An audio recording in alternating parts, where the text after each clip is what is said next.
కావాలని వేయకపోతే కాలగర్భంలో కలిసిపోతారు. పవన్ కళ్యాణ్ లాంటి వ్యక్తితో పెట్టుకుంటే ఇంకేమైనా ఉందా?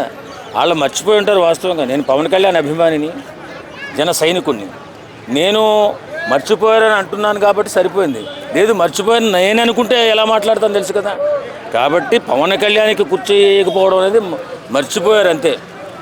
లేకపోతే వాడి పతనమే. అలా ఆలోచిస్తే అంతకుముందు కూడా ఒకసారి వేయకపోతే చంద్రబాబు గారు, పవన్ కళ్యాణ్ గారు ఉన్నప్పుడు అమిత్ షా గారు వేపిస్తారు ఒక కుర్చీ. అవునవును. అప్పుడు కూడా మరి అంటే వాంటెడ్గానే జరుగుతుందని వాంటెడ్గానే జరుగుతున్నట్టుగా అనిపిస్తుంది. కానీ నేను మర్చిపోయా జరుగుతుందేమో అనుకుంటున్నాను. లేకపోతే ఒక్కొక్కరిని తోలు తీసి కూర్చోబెట్టేవాళ్ళు.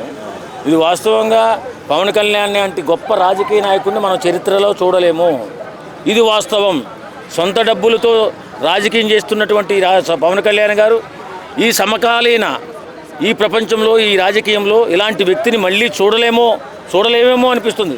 అంత కష్టార్జితాన్ని ఖర్చు పెట్టినటువంటి దేవుడు పవన్ కళ్యాణ్ గారు. అతనికి కుర్చీ మర్చిపోయారంటే వీళ్ళు కుర్చీకి పోయే కాలం వచ్చిందని అర్థం. అంతే తప్ప వేరేదేం కాదు.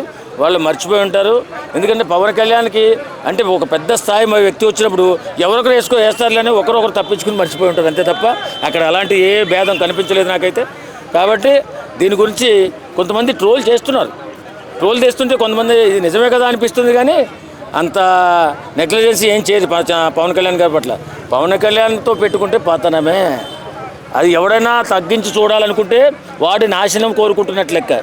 వాడు తగ్గించాలి పవన్ కళ్యాణ్ గారి స్థాయిని అనుకుంటే వాడు సర్వనాశనానికి దారి తీసుకుంటున్నట్టు.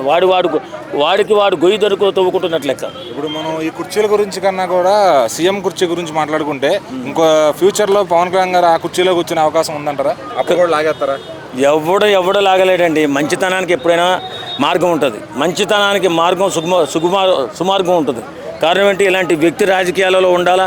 ఇలాంటి వ్యక్తులు రాజకీయాలలో ఉంటే అలాంటి వ్యక్తి ముఖ్యమంత్రిగానో ప్రధానమంత్రిగానో అయితే ప్రధానమంత్రి అయితే దేశం బాగుపడుతుంది, ముఖ్యమంత్రి అయితే రాష్ట్రం బాగుపడుతుంది.